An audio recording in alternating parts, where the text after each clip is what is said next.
নমস্কার সকলকে, আমার পেজের আরেকটি নতুন ভিডিওতে আপনাদের সকলকে অনেক অনেক স্বাগত। আমি প্রিয়াঙ্কি চলে এলাম আমার জীবনের আরেকটি নতুন দিনের অভিজ্ঞতার গল্প আপনাদের সাথে ভাগ করে নিতে। আগের দিনের ভিডিওটি যেখানে শেষ করেছিলাম ঠিক সেখান থেকেই আজকের ভিডিওটি শুরু করলাম। তবে লেগ প্লেটের ধারে এসেই দেখা পেলাম এই কিউট কিউট হাঁসগুলির। সত্যি আজকের আবহাওয়াটাও দুর্দান্ত সুন্দর, কালকের মতন কষ্টদায়ক গরমও নেই। আর এখানে এসে চারিদিকের দৃশ্য দেখে মনটা একেবারে ফুরফুরে হয়ে উঠেছে আমাদের।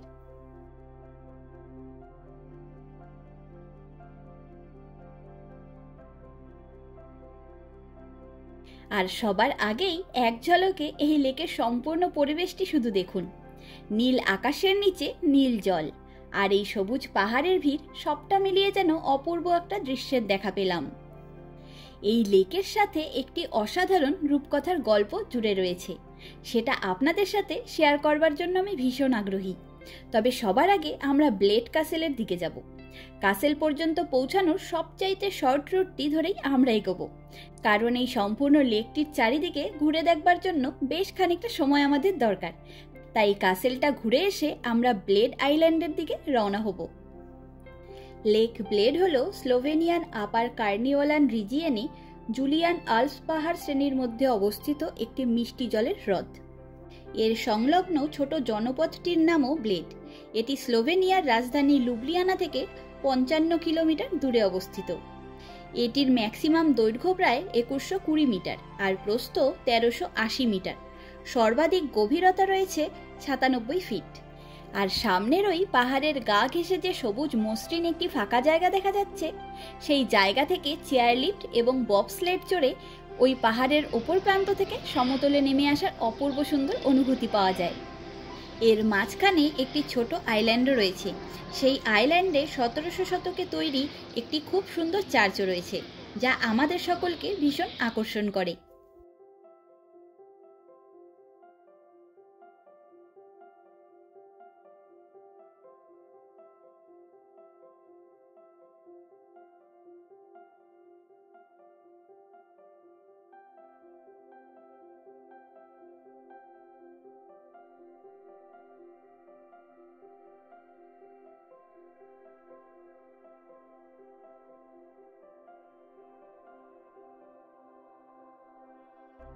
এই সিঁড়ি বাঁধানো রাস্তা ধরেই আমরা সমতল থেকে 450 ফুট উচ্চতার অবস্থিত ব্লেড কাসেলে পৌঁছব। তবে কাসেলে যাওয়ার পথেই পড়ে এই অসাধারণ সুন্দর চার্চটি। পাহাড়ের গায়ে অবস্থিত এই সাদা চার্চটি এই জায়গার সৌন্দর্যকে কয়েক গুণ বাড়িয়ে দিয়েছে, তাই না?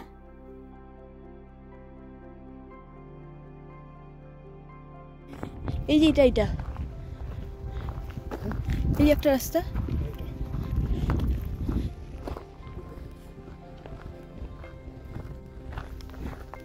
Trekking trekking trekking জঙ্গলেষ্ট।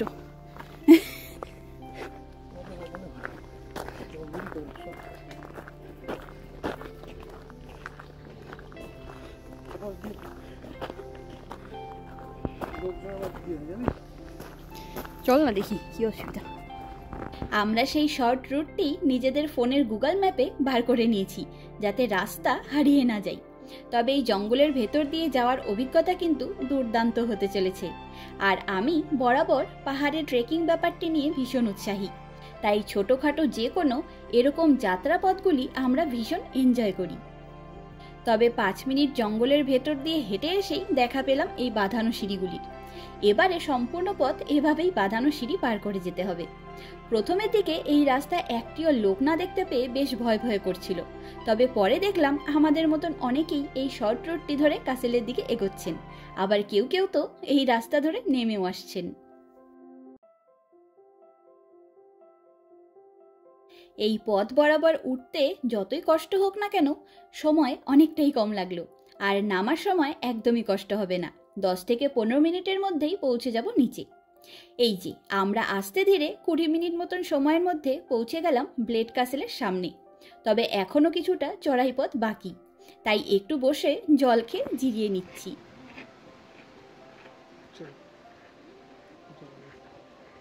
কত পাতা উঠছে, দাঁড়া যাস না। হ্যাঁ তুলছি তাই।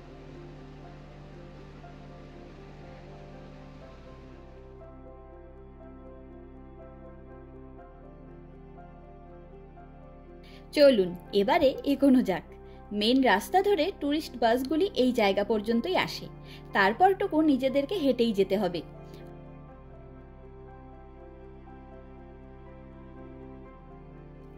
আর সামনের এই দিদুনটিকে এত উৎসাহের সাথে এই কাসেলের দিকে এগোতে দেখে আমরাও ভীষণ উৎসাহিত হলাম। উনি সম্ভবত নিজের নাতির সাথে ঘুরতে এসেছেন। তবে ওপরে এসে এই মনোমুগ্ধকর সিনারির মতন সুন্দর দৃশ্য দেখে আমার তো মনে হচ্ছে আমি চুপ করে এক কোণায় বসে দুই চোখ ভরে শুধু দেখতে থাকি চারিদিকটা। এমনি দেখতে পারবো না ইয়েটা।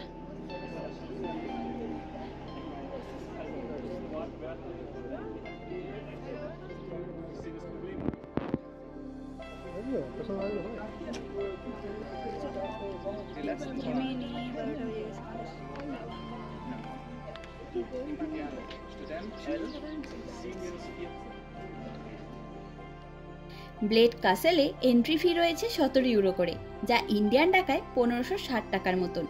আর এই ব্লেড কাসেলের সম্পর্কে সব রকম ইতিহাস সহ তথ্যগুলি আমি আপনাদেরকে পরে বলছি। চলুন আগে ভেতরে যাওয়া যাক।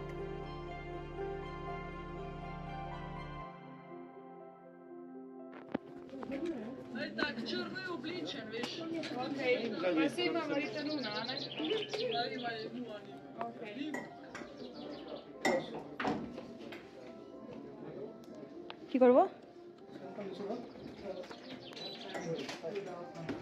উল্টা দিকে দেখি কেন, উল্টা দিকে দিল তো।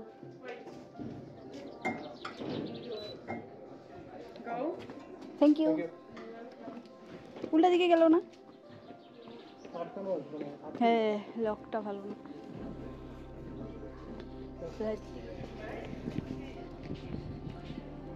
ও কি কি দেখার জায়গা আছে না এখানে? এখান দিয়ে গিয়ে ঘুরে এদিক দিয়ে পড়তে হবে। এখানটা আসি আমরা। হ্যাঁ, সিঁড়ি দিয়ে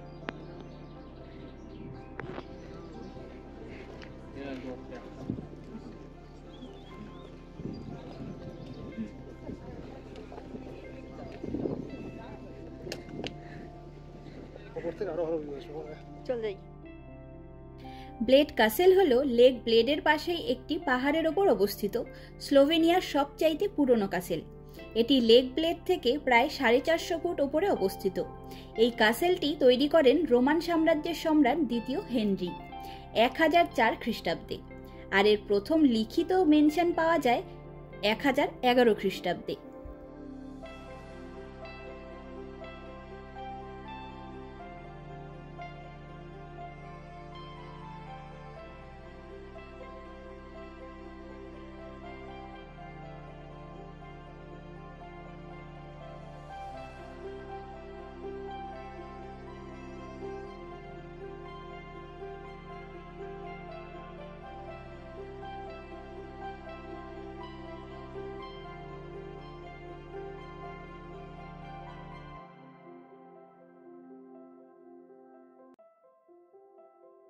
এই অঞ্চল সম্পর্কে বেশ কিছু উপকথা চালু রয়েছে।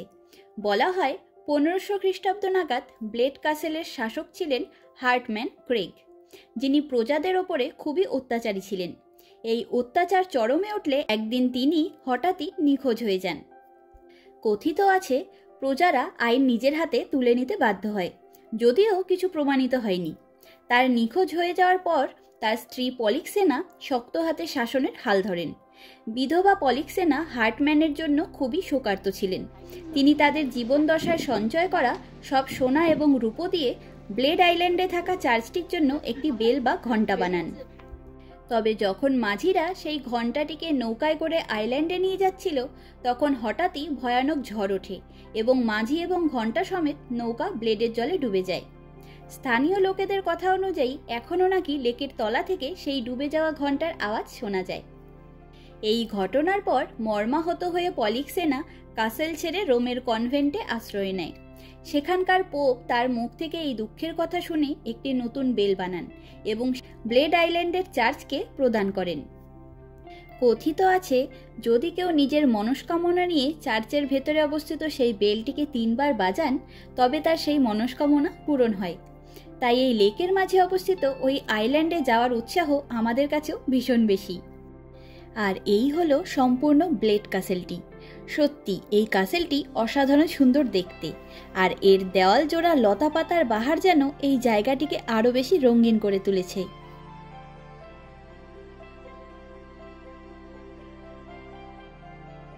আমার আগের ভিডিওতে আপনারা দেখেছেন যে লুবলিয়ানা শহরের মেন স্কোয়ারের নাম স্লোভেনিয়ান একজন বিখ্যাত কবি ফ্রান্সের প্রেসিডেন্টের নামে, আর সেখানে ওনার মূর্তিও ছিল।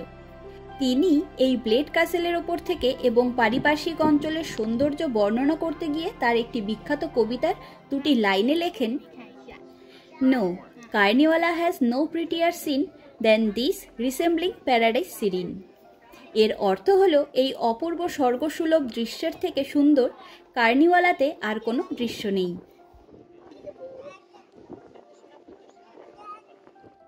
এটি ব্লেড ক্যাসেলের ভেতরে অবস্থিত একটি গথিক চ্যাপেল, যা প্রায় 1600 শতকে তৈরি।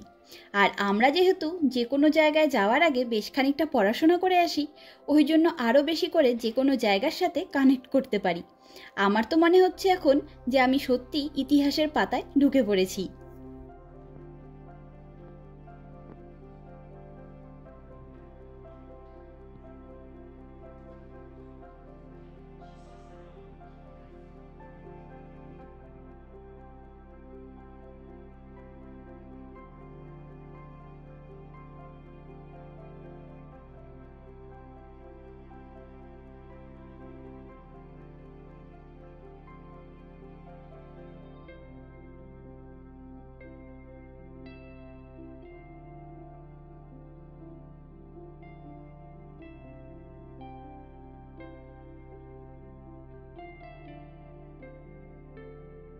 তবে যে কোনো দেশের ইতিহাস আর ট্র্যাডিশনাল জিনিসপত্রের আভাস আমরা সেই দেশের মেন মিউজিয়ামগুলির মধ্যেই পাই, তাই না? তাই এবারে ব্লেড ক্যাসেলের মিউজিয়ামে এলাম। এই মিউজিয়ামটিতে রয়েছে স্লোভেনিয়ার ট্রেডিশনাল বাসনপত্র, আসবাবপত্র, নানা রকম অসাধারণ সুন্দর সুন্দর পোর্সেলিনের রুম হিটার, এছাড়াও ঘর সাজানোর জিনিস, প্রতিনিয়ত ঘরের কাজে আর চাষবাসের কাজে কিংবা হাতের কাজের জন্য ব্যবহৃত পুরনো সব জিনিসপত্রের দেখা পেলাম। এছাড়াও এই দেশের নানা সময়কালের ছবি, ঘর সাজানোর ফ্লাওয়ার ভেসও দেখলাম। তবে এইসব জিনিসের ওপরে এদেশের অপূর্ব সুন্দর কারুকার্যের ঘনঘটা আমাদের চোখকে বারবার আকর্ষণ করেছে।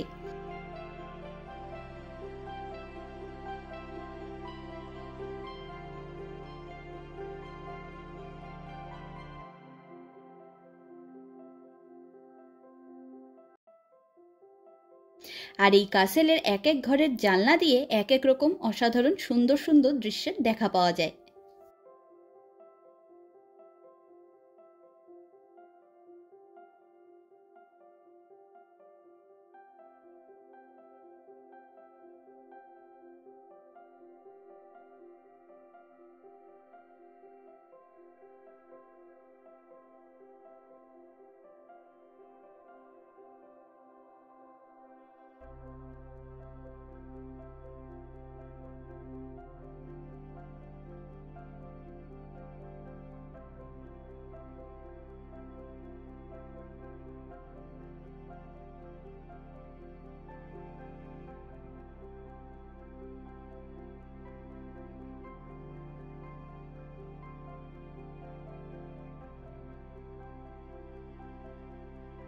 আমরা এখন এলাম মিউজিয়ামের সবথেকে ওপরের ফ্লোরে।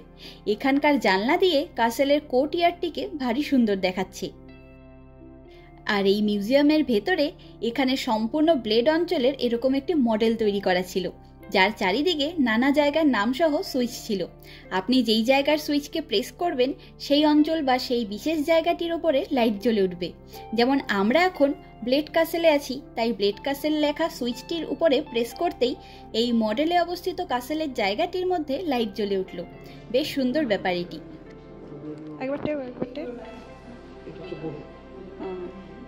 আচ্ছা,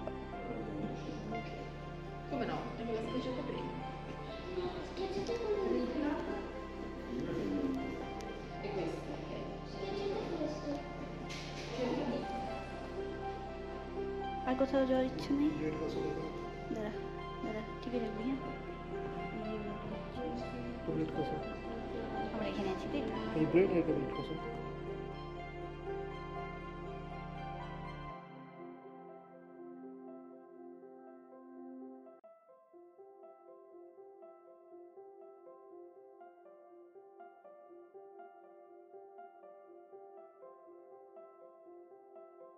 লেক ব্লেড ব্রোঞ্জ যুগ থেকেই সভ্যতার ছোঁয়া পেয়ে এসেছে। 1200-1300 খ্রিস্টপূর্বাব্দের সময়কালে সোনার অ্যাপ্লিকের শিল্প নিদর্শন এই হ্রদের তীরে পাওয়া গেছে। তীরন্দাজ হলো এই অঞ্চলের একটি খুব বিখ্যাত স্পোর্টস এবং জীবিকা, তাই এই কাসেলের মিউজিয়ামে নানা রকম তীরধনুকের দেখা পেলাম।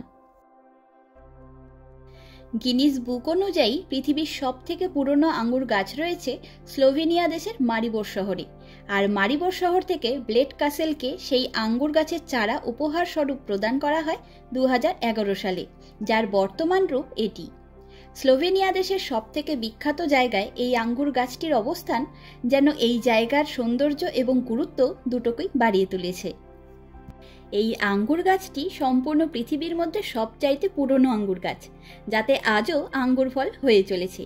এটি স্লোভেনিয়াতে ঘুরতে আসা ট্যুরিস্টদের কাছে অনেক বড় একটি দেখার বিষয় হওয়ার কথা, যদিও জানি না কতজন ট্যুরিস্ট এই ব্যাপারটিকে খেয়াল করে উঠতে পারেন। তবে সত্যি বলতে আমরাও এখানে আসার আগে এই বিষয়টি জানতাম না, কখনো কোনো ভিডিওতেও দেখিনি। সব দিক খুঁটিয়ে দেখতে দেখতে হঠাৎই চোখে পড়ে গেল।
আমরা এখন নিচে নেমে এলাম সেই সিঁড়িসহ পথ ধরেই। এবারে চলুন এই লেক বরাবর সম্পূর্ণ পথ শান্ত মনে ঘুরে দেখি। তবে এই জায়গা থেকে লেকটি প্রায় বেশ কিছুটা নিচেই অবস্থিত। এরকম উঁচু নিচু পথ জুড়ে সম্পূর্ণ লেকটিকে ঘুরে দেখব, এটাই এখন আমাদের পরিকল্পনা। লেকের ধার বরাবর এক এক জায়গায় এক এক রকমের ওয়াটার অ্যাক্টিভিটিগুলির ব্যবস্থা আছে। ওয়াটার পার্ক সহ বোটিং করারও সুযোগ আছে এখানে।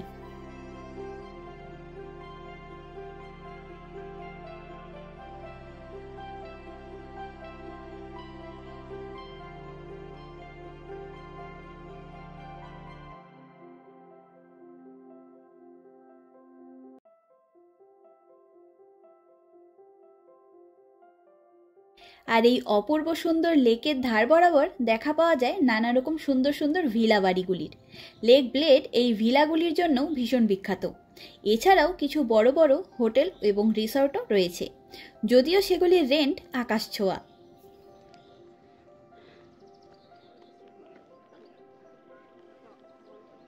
আর যদি কেউ এই লেকের জলে নিজেরা বোটিং করতে চায় তাহলে হাতের বাদিকে রাখা ছোট ব্রাউন কালারের কাঠের নৌকাগুলি এখান থেকে ভাড়া করে নিতে পারে।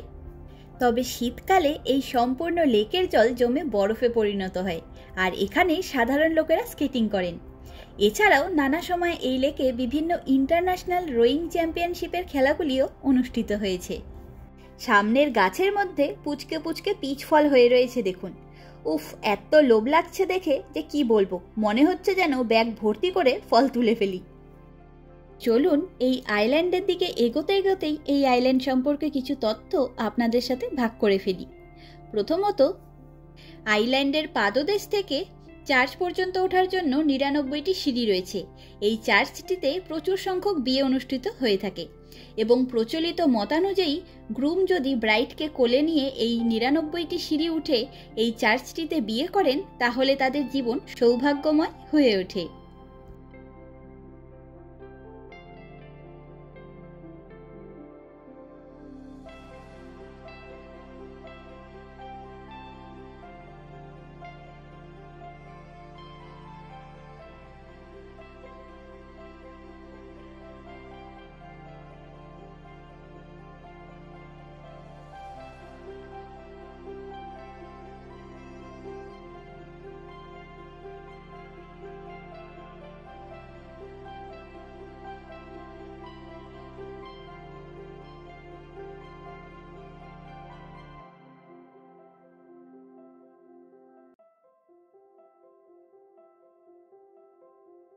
সম্পূর্ণ লেকটির চারিধারে ঘুরতে ঘুরতে আমরা এখন এসে পৌঁছেছি এই লেকের সবথেকে বেশি বিখ্যাত এবং বেশি লোকের ভিড় সহ স্নানের জায়গায় বা কৃত্রিমভাবে তৈরি এই বিচে। এখানে প্রায় কয়েকশো লোকের ভিড়, আর এই লেকের নীল চকচকে জলের মধ্যে সবাইকে আনন্দ করে স্নান করতে দেখে আমাদেরও ভীষণ ইচ্ছে করছিল এই জলের কাছে যাওয়ার।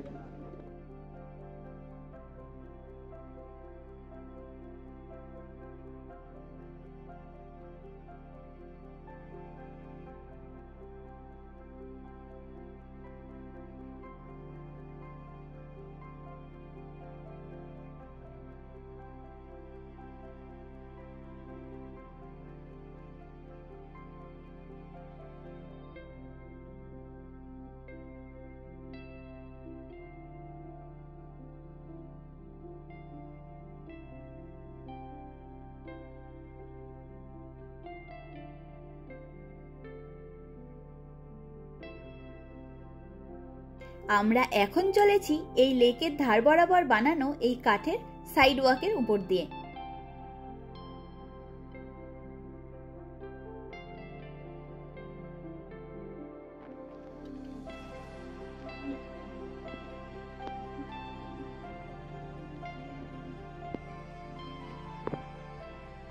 আর লেকের জলের দিকে তাকিয়ে হাঁটতে হাঁটতেই হঠাৎই চোখে পড়ল এই জলের মধ্যে অবস্থিত একটি পাথরের ওপর অনেকগুলি কয়েন ফেলা রয়েছে।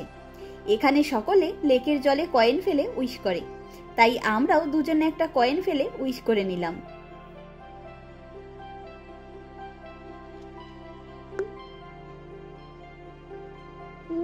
নিচে চলে গেছে।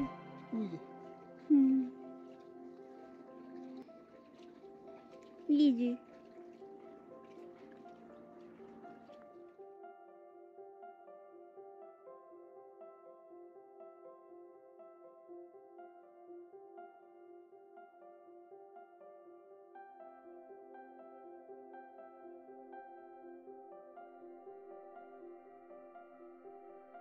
রূপকথা অনুসারে এখন যেখানে লেক ব্লেড অবস্থিত ঠিক সেখানেই একসময় নরম সবুজ ঘাসে ভরা একটি অসাধারণ সুন্দর উপত্যকা ছিল, যেখানে অনেক পরীরা থাকতো। আর এই উপত্যকার মাঝখানে একটি ছোট্ট টিলা ছিল, যেখানে সেই পরীরা রাত্রিবেলা নাচ করতে আসতেন। আর দিনের বেলা আবার স্থানীয় মেষপালকরা তাদের ভেড়া চড়াতেও সেই উপত্যকাতেই আসতো। সেই ভেড়ার দল এই উপত্যকার নরম সুন্দর কচি ঘাসগুলি খেত। এতে পরীরা অসন্তুষ্ট হয়ে মেষপালকদের বলেন, তারা যদি এখানে ভেড়া চড়াতে আসা বন্ধ না করে তাহলে তারা পাহাড়টির চারিদিকে এমন গণ্ডি কেটে দেবে যাতে ডানাবিহীন কেউ সেই পাহাড়ে পৌঁছতে না পারে। কিন্তু মেষপালকরা তাদের কথা অগ্রাহ্য করে এবং প্রতিনিয়ত সেই উপত্যকায় ভেড়া চড়াতে থাকে। এইভাবেই একসময় সেই ভেড়াগুলি উপত্যকার প্রায় সব ঘাস খেয়ে ফেলে এবং নিচ থেকে শক্ত মাটি বেরিয়ে পড়ে। এমনই এক রাতে যখন পরীরা নাচ করছিল, তাদের মধ্যে সবচেয়ে ছোট এবং মিষ্টি পরীটি পা পিছলে পড়ে যায় এবং নরম সবুজ ঘাসের বদলে শক্ত মাটিতে তার পা পড়ার কারণে তার পা ভেঙে যায়। এই ঘটনায় অত্যন্ত রেগে গিয়ে সমস্ত পরীরা পাহাড়ের যত ঝর্ণা এবং ছোট নদীর জল ছিল তার সব জল একত্র করে সমগ্র উপত্যকাটিকে ভাসিয়ে দেয় এবং একটি লেকের আকার দেন। এবং সেই নীল রঙের লেকের মাঝখান থেকে উঠে থাকে একমাত্র সেই পাহাড়টি যেখানে পরীরা রাতে নাচ করত। এবং বর্তমানে সেই পাহাড়ের মাথার লেকের মাঝে একটি দ্বীপের আকার ধারণ করেছে, যাকে আমরা ব্লেড আইল্যান্ড বলে চিনে থাকি। সত্যি বলতে এটি একটি প্রপার ফেরি টেলের গল্প, যা আমার মনকে ভীষণভাবে আকর্ষণ করেছে। আর আমরা এখন সেই রূপকথার গল্পের মাঝেই চলে এসেছি, তাই না?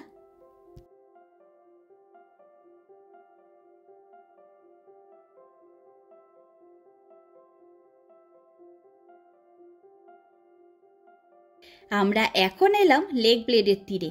এই জায়গাটির নাম মলিনো।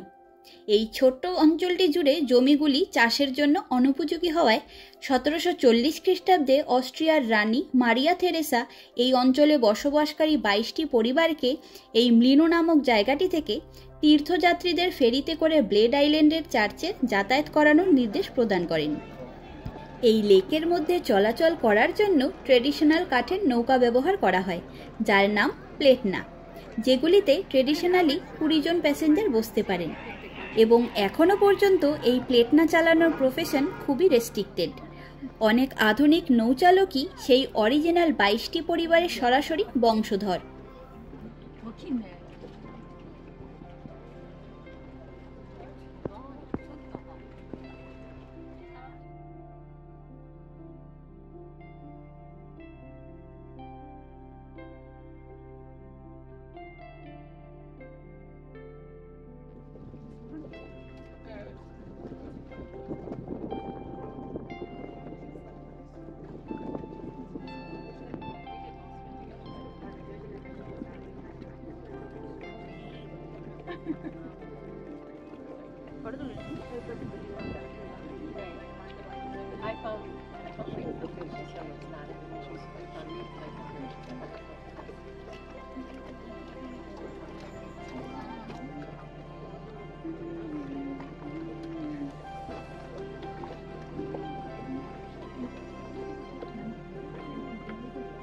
আমাদের আগে যেটা আসছে ও এটাতেই যাবো 4টার সময়। হ্যাঁ ভাই, 수환이라고 해서 영수증을 빼야 돼. 영수증 가서 찍어줘야 আমাকে এটা বলতে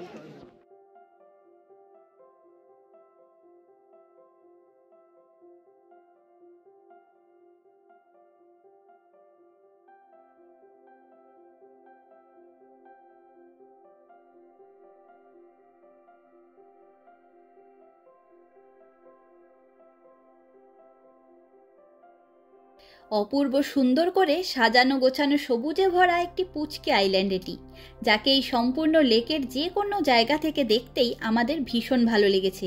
আর এখন এই আইল্যান্ডে এসেও দারুণ এক পরিবেশের দেখা পেলাম।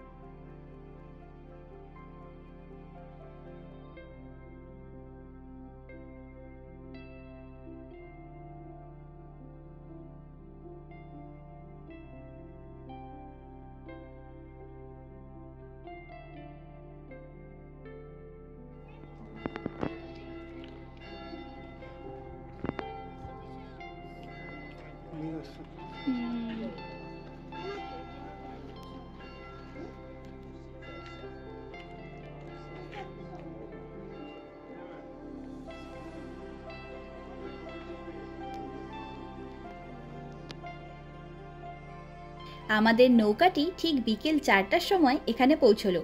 আবার ঠিক 4:30 নাগাদ এই নৌকা চড়েই আমরা ফিরব। 30 মিনিট সময়টা যেন সত্যি খুব তাড়াতাড়ি কেটে যাচ্ছে।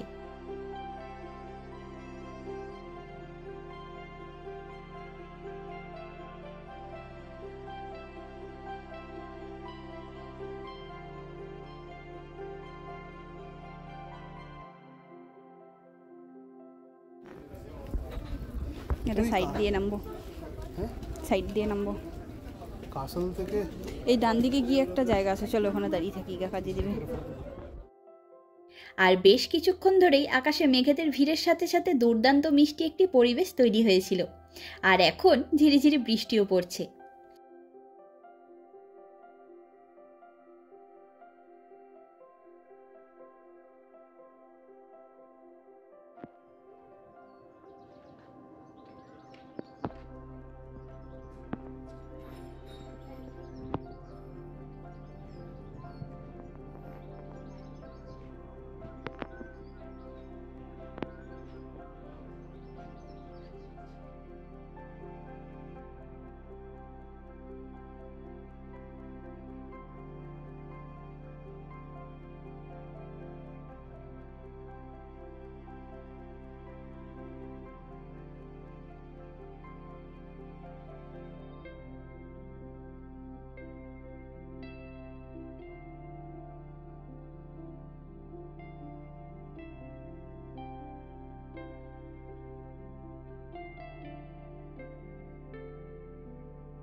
ও হ্যাঁ, এই নৌকার জন্য আমাদের দুজনের টিকিটের দাম পড়লো এক একজনের 16 ইউরো করে, যা ইন্ডিয়ান টাকায় 1466 টাকার মতন।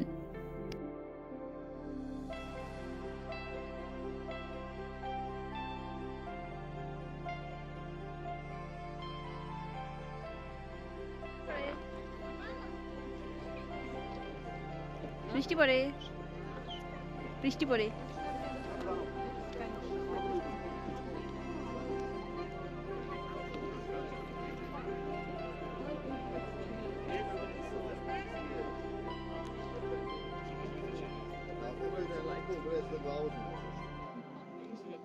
কোন দিকে বসবো?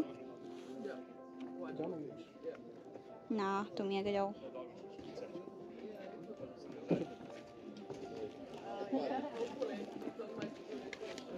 মাঝখানে বসবো না দুই সাইডে?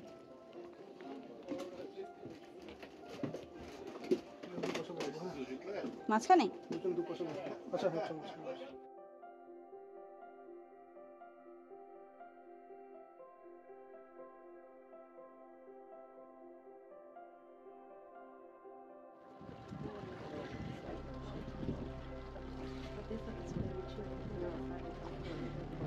এখান থেকে কাসেলটা দেখা যাচ্ছে, ওই ভালো লাগছে।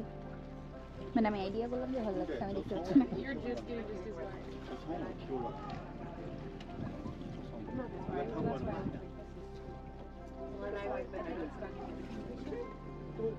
চলেছি চলেছি।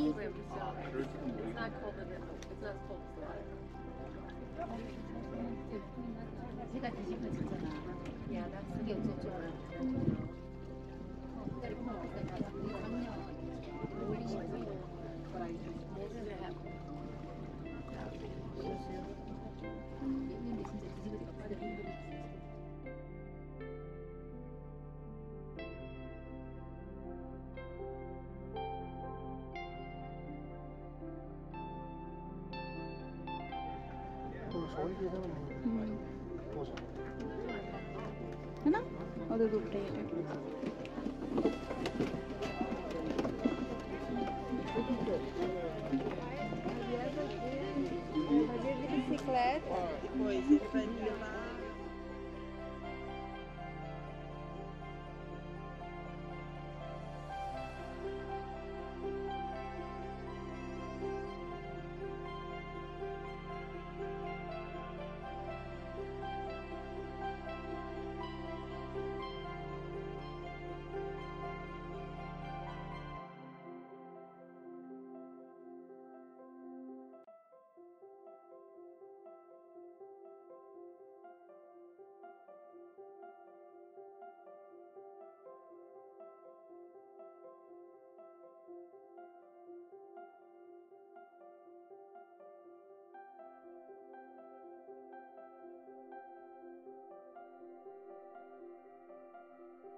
È donato con la celebrazione del millennio,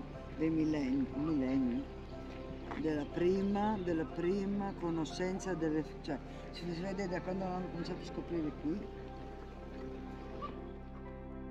ওই মলিনো নামক ছোট্ট অঞ্চলটি পার করে এসে আমরা একটি ভিউ পয়েন্টে এলাম। এখানে এই বড় আকারের লাভ আকৃতির মধ্যে দিয়ে ব্লেড আইল্যান্ডটির খুব সুন্দর ভিউ পাওয়া যায়। আমরা এখানে আসতে না আসতেই হুড়মুড় করে বৃষ্টিও আরম্ভ হয়ে গেল, তাই এখানেই গাছের তলায় অবস্থিত বসার জায়গায় কিছুক্ষণ বসে তারপর বাস স্ট্যান্ডের দিকে এগোবো। আর আমরা যেই জায়গাতে বসে আছি সেই জায়গাটি পরিবেশটি শুধু দেখুন, কি অসাধারণ সুন্দর লাগছে। আর এই ভিডিওটির সাথে সাথেই আমি আমার স্লোভেনিয়া পর্বের যাত্রা, অভিজ্ঞতা, আনন্দ সব কিছু আপনাদের সাথে ভাগ করে নিলাম। পরের দিন থেকে আবারও সাধারণ জীবনযাপনের গল্প নিয়ে হাজির হব। আমাদের তো স্লোভেনিয়া ঘুরে দেখতে দারুণ লাগলো। আপনাদের এই স্লোভেনিয়া পর্বের কোন ভিডিওটি কেমন লাগলো জানাতে ভুলবেন না। চলুন আজ তবে গল্পের ঝুড়ি গুছিয়ে নিই। দেখা হবে, গল্প হবে পরের একটি ভিডিওতে খুব তাড়াতাড়ি। আর এখন বিকেল 7টা মতন বাজে। আমরা বাসে উঠে রওনাও হয়ে পড়েছি। সকালে হোটেল থেকে ব্রেকফাস্ট করে এসেছিলাম, তারপর থেকে চারিদিকের অপূর্ব সুন্দর দৃশ্য আর নানা রকম অভিজ্ঞতার সম্মুখীন হয়ে আমরা খিদা তৃষ্ণা সব ভুলে গেছিলাম। তবে এখন ফেরার পথে আমাদের বেশ খিদে পেয়ে গেছে। আমরা ওই লেকের ধারে প্রায় 1 ঘন্টা মতন বসেছিলাম, আর তার মধ্যেই বৃষ্টি থেমে আকাশ পরিষ্কার হয়ে গেছিল। আবারও ভীষণ সুন্দর ঝকঝকে রোদের সাথে সবুজ পাহাড়ের দৃশ্য দেখতে দেখতে এবারে লুবলিয়ানা শহরে ফেরার পালা।